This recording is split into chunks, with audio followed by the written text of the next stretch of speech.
para ello vamos a hablar con alguien que seguramente sabe mucho más que nosotras y es nuestro próximo entrevistado. Él es el padre Raúl Frega, sacerdote, director del Instituto Superior de Formación de la Diócesis de Río Cuarto. ¿Lo tenemos a Raúl? Bienvenido. No lo escuchamos. ¿Ustedes Ahora sí. escuchan? Ah, sí. Bien. Hola Raúl. Yo Bienvenido, los padre. escucho perfecto, es un gusto poder compartir con ustedes y estaba escuchándolas de esa idea de las chicas del Tucho y me parece muy acertada la idea.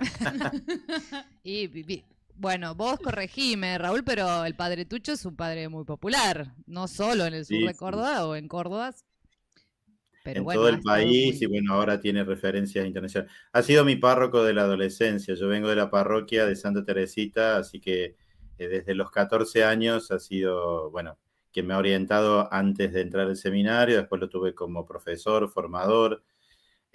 Viajamos a Roma con otros sacerdotes cuando el Papa lo nombró cardenal, así que tenemos un aprecio y una cercanía muy particular, sobre todo a ese Tucho que fue nuestro párroco, el referente cuando uno es adolescente, creo que es muy importante y siempre, más allá de todo el posicionamiento que después ha tenido, mi recuerdo siempre es del cura de barrio que era ahí cerca del cementerio acá en Río Cuarto y que fue verdaderamente importante en el camino vocacional.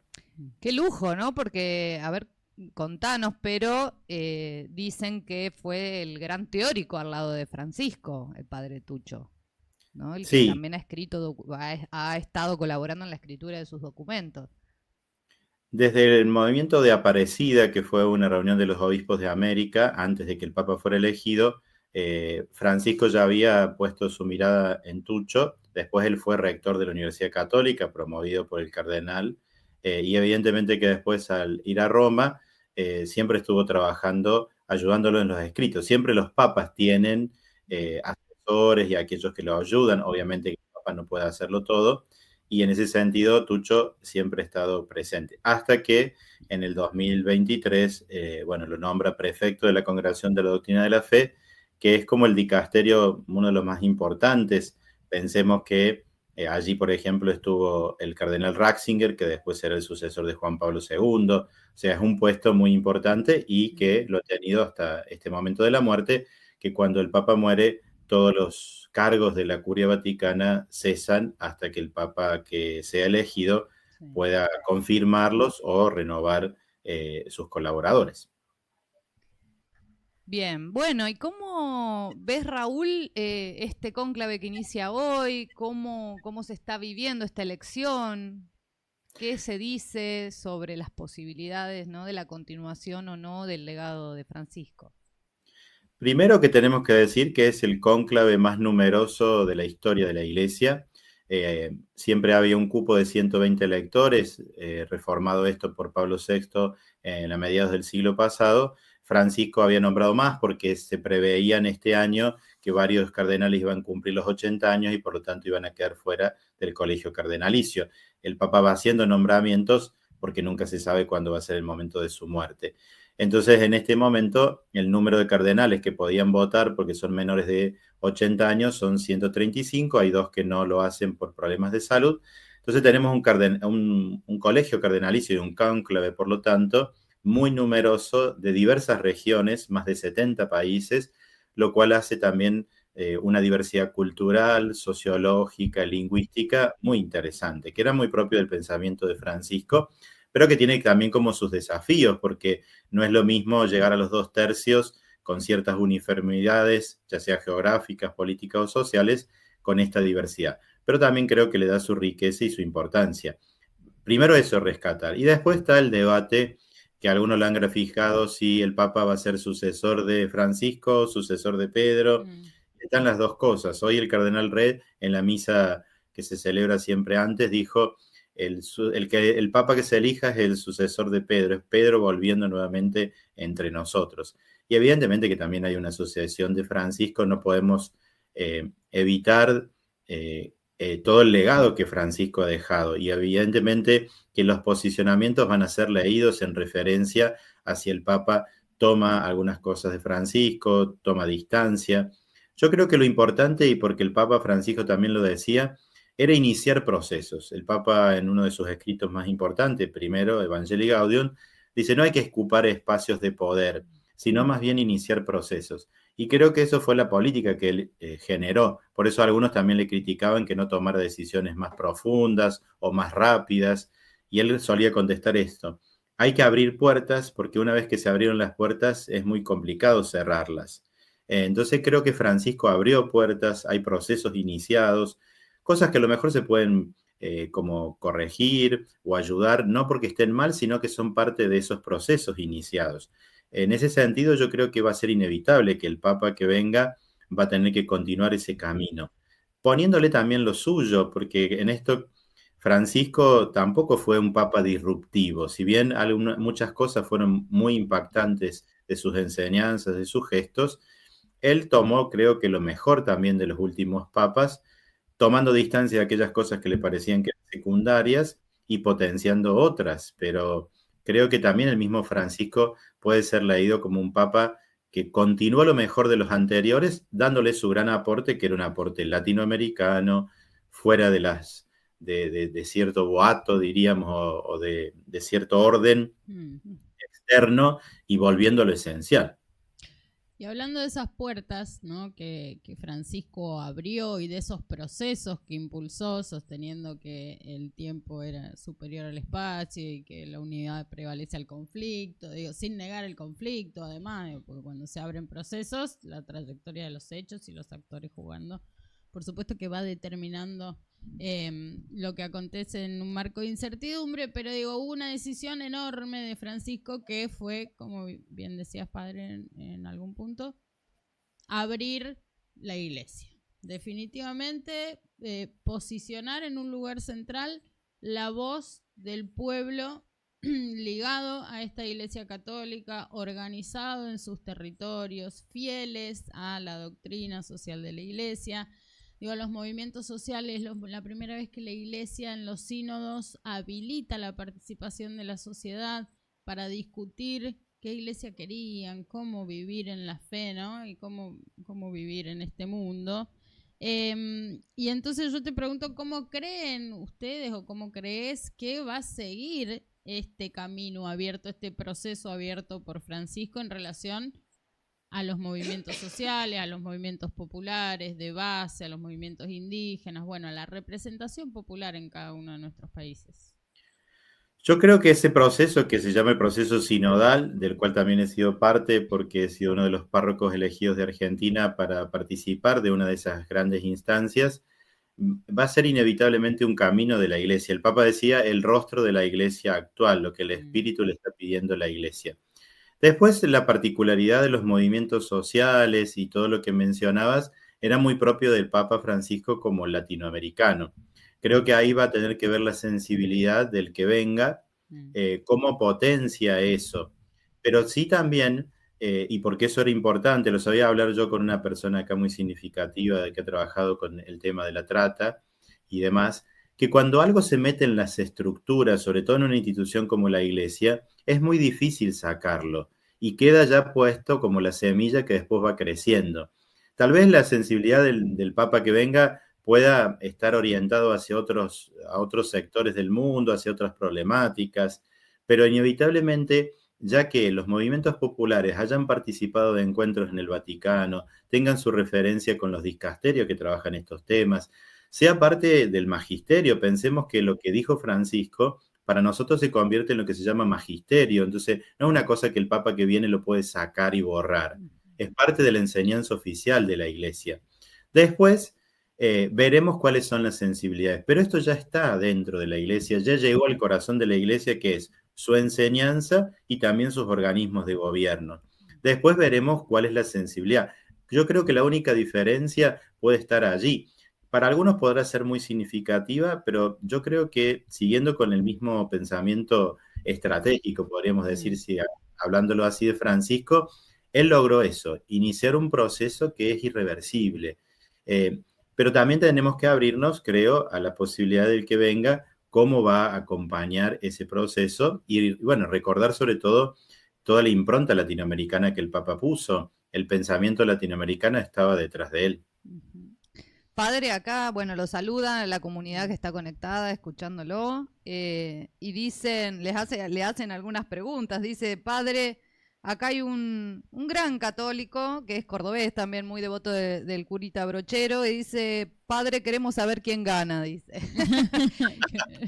Si yo supiera, ya hubiera hecho apuesta, por ejemplo, entonces no lo sé. Yo tengo mi candidato, mis intuiciones de lo que también uno quiere como iglesia, pero yo decía estos días, yo no voto, no votamos nosotros en lo real, pero sí votamos como creyentes en la oración, y obviamente que uno está haciendo fuerza que ciertos candidatos que representan valores que Francisco defendía y los que uno cree que en este momento tiene que responder la iglesia, están allí.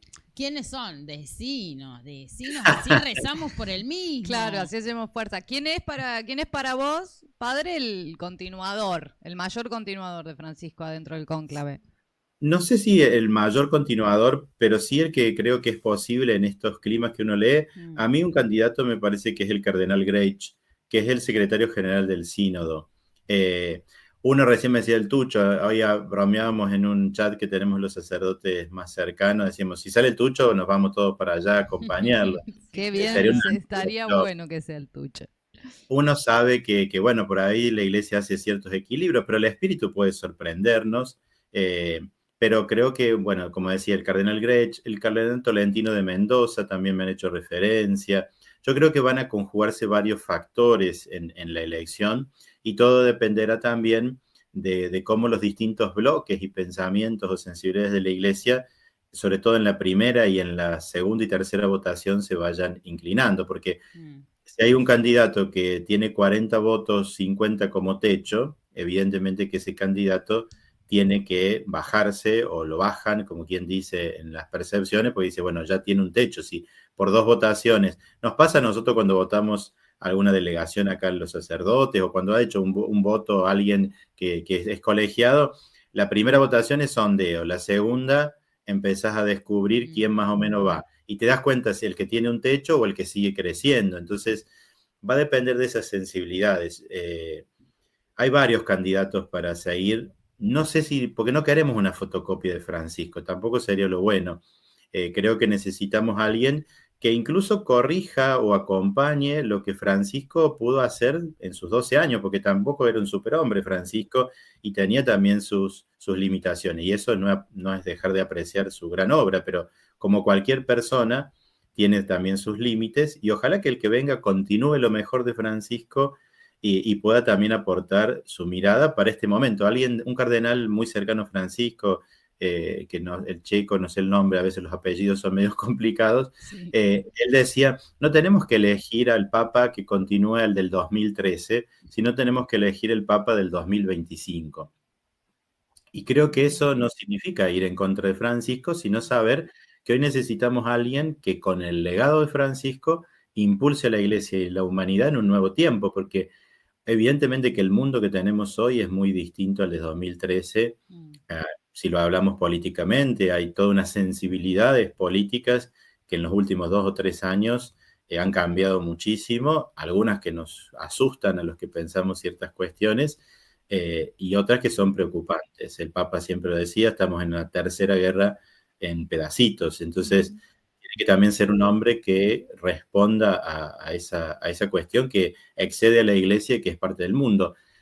Pensar que hay 4.000 periodistas acreditados, que todo lo que desarrolla el cónclave genera tanta conmoción, uno también se da cuenta que la Iglesia podrá perder desde algunos lugares adeptos o valor o presencia pública, pero evidentemente que la figura del Papa todavía sigue diciéndole algo al mundo.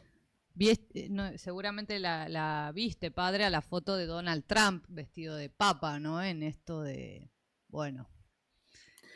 Y algunos leen como un mensaje, como diciendo, ojo, quién van a elegir. Digo, hoy sabemos que en el proceso de la comunicación mediática no es inocente esa foto. Okay. Yo no la tomé inocente, y escuchaba a varios cardenales que también les había molestado, y que, bueno, yo creo que la figura, evidentemente, del Papa va a tener que enfrentarse a un personaje tan importante en la política como Trump, y bueno, tomar distancia, ojalá que sea así sea, recordar otros valores. Recordemos que una de las últimas cartas de Francisco al episcopado estadounidense fue en referencia a todo lo que estaba diciendo Trump sobre la política migratoria. Sí. La última persona con la que estuvo Francisco, políticamente hablando, es el vicepresidente de Estados Unidos. Evidentemente que ahí tenemos un nudo de poder y de problemáticas y de sensibilidades que el nuevo Papa tendrá que afrontar. Totalmente, ¿no? Y es esto que nos traías de la sensibilidad de Francisco sobre la crisis migratoria. Él fue muy sensible, ¿no?, al drama humanitario que estamos viviendo, y su primer viaje como Papa, ¿no?, fue a Lampedusa, que es una isla que también tiene que ver con, es una isla muy chiquita de Italia donde llegan los migrantes de África en camino a Europa, y decidió ir allí, ¿no? Como sí, en un momento donde había una crisis increíble tremenda de muertes diarias espantosas en ese lugar, y Europa... El Papa tenía esa capacidad de poner las cámaras, para hablar en términos mediáticos, donde el mundo las quería apagar, o donde algunos poderosos preferían que siguieran apagadas. Ese viaje a Lampedusa no fue solamente como un viaje casual, sino fue un símbolo de todo su pontificado, ir a las periferias, a las situaciones. Él hablaba del Mediterráneo como un gran cementerio que devora vidas humanas, y una problemática que Europa no quiere mirar o lo hace de una manera cerrada. Y él, escuchaba también este cardenal que lo ayudó mucho en el dicasterio de promoción humana, Cernin, o no sé cómo se pronuncia, y él decía, el Papa siempre miraba a las personas, después hablaba de lo que esa situación implicaba, pero siempre tenía un trato humano. Él decía, él hablaba de migrantes con rostro y apellido, y después se abría a la inmigración, que parece un detalle lingüístico y no, es la perspectiva. Cuando vos asumís las perspectivas desde lo cotidiano, desde los rostros concretos, y las problemáticas te impactan de otra manera que hablar de simplemente estadísticas, decir, bueno, hay tantos conflictos en el mundo, hay tantos migrantes, hay tantos pobres. El Papa le ponía rostros y nombres a cada uno de esos datos, y por lo tanto, por eso era tan fuerte su confrontación con los poderosos, porque no eran simplemente datos, eran rostros que impactaban y que invitaba a la humanidad que mirara aquello que no quería mirar. Sí, tal cual. Yo creo que eso es un diferencial. Él hasta su último minuto habló también del genocidio en Gaza, ¿no? Siempre con muchísima sensibilidad, siempre en eso. Me gusta mucho esta frase que usó Padre de él iba con las cámaras donde el mundo las quería apagar, ¿no? Creo que eso fue un signo distintivo de Francisco. Y bueno, acá te siguen saludando, te dicen, quisiera estar en ese grupo de WhatsApp de los sacerdotes, dice uno. ¿Quién no? ¿Quién no en este momento? Para saber qué están diciendo. Y preguntan si el Tucho tiene posibilidad para ser papa. Técnicamente sí, porque cualquier cardenal que está allí puede ser electo. Me bromeaban recién los chicos, vengo de dar clase, y me dicen, ¿no te van a elegir a vos? Y le digo, mira, técnicamente también me pueden elegir a mí, porque la Constitución dice que puede ser elegido cualquier varón bautizado, que después, pero obviamente eso ha pasado pocas veces en la historia, y generalmente son los cardenales que están allí en elección. Y el Tucho está allí, ha sido una figura central en la voz de Francisco. Los especialistas dicen, bueno, no vamos a repetir otro argentino, ya con uno bastó. Imagínate. Un montón ya basta. Ustedes, los argentinos, los queremos, pero un rato, dijeron. Pero he leído por ahí que alguna prensa ha señalado que el cardenal Rossi ha tenido un gran impacto su discurso en el sínodo, en el cónclave, o en las congregaciones, para ser precisos, generales, y que alguno decía, bueno, nos impactó mucho, pero es jesuita y argentino, doble cosa. Pero bueno, el espíritu puede sorprender, no. Como decíamos, nosotros estamos expectantes y veremos. Si llega a decir Víctor Manuel Sante Román Iglesi y Cardenal Fernández, ahí, bueno, saltaremos. Tendremos que ver. Como el Mundial va a ser, la segunda. Y, exactamente, la segunda estrella. Y bueno, ¿cuántos cardenales italianos hubo? ¿Cuántos? Claro. Entonces, ¿por qué no? Sería una novedad. Por eso digo, los análisis llevan a pensar que tal vez no tiene tantas posibilidades, pero nada lo impide. No está inhabilitado para ser elegido. Claro. Además que Latinoamérica y el Caribe sigue teniendo la mayor cantidad de fieles. Déjennos un poco Claro, es un poco de corrimiento, justicia. ¿no? Del epicentro hacia, bueno, otras partes del mundo. Padre, no Yo sé, creo que estamos... Sí, díganos. Decime. no, Tucho creo que ojalá que sí, eso creo que sí va a ser posible, es que quede allí ayudando al Papa que sea elegido si él no fuera elegido. Eh, yo prefiero ese lugar en el sentido de que también, pobre Tucho, ha sufrido una campaña de ciertos sectores que en este tiempo lo han desprestigiado. Desde que el Papa lo ha nombrado, el desprestigio sobre su persona ha sido impresionante, inhumano, podríamos decir, de grupos muy minoritarios, pero que tienen mucho poder mediático. Entonces sería un pontificado muy, muy sufrido, me parece. Pero bueno, insisto, si Dios lo llama, le dará la fuerza. Pero tal vez sí creo que él puede ayudar mucho, como lo hizo con Francisco, en el pensamiento, porque también es necesario. A veces cada uno tiene a veces su carisma y hay personas que, bueno, ponen como la cara, no porque sean manejados por detrás, sino que también necesitan de colaboradores. Un papa hoy, por toda la situación del mundo, no trabaja solo, trabaja también con aquellos que lo acompañan y lo sostienen, y a veces cumpliendo una gran función. Bueno, clarísimo. Sí. Muchísimas gracias, padre Raúl. No, gracias. Ha sido un gusto, me he sentido muy cómodo, casi como si nos conociéramos de toda la vida, así que eso habla muy bien de ustedes, que generan esa empatía para que uno se sienta como si estuviera conversando y seguramente, bueno, disfrutando mucho. Me parece que es lindo esto del compartir, de celebrar este momento para la iglesia y por el mundo, seamos creyentes o no. La figura, como decíamos, de un papa tanto puede hacer, y lo hemos visto con Francisco, personas que a lo mejor no tienen una creencia de Dios, pero encontraban en él la expresión de muchos valores, que en definitiva son los valores que Jesús trajo. Entonces, ojalá que el Papa pueda seguir sumando esa fuerza y movilizándonos, porque hoy no nos salvamos solos, como también lo dijo en medio de la pandemia. Necesitamos todo desde nuestro lugar, desde nuestras motivaciones, y eso creo también nos enseñó Francisco, un diálogo profundo con nuestras diversidades. Muchísimas gracias, padre Raúl. Impresionante el mensaje.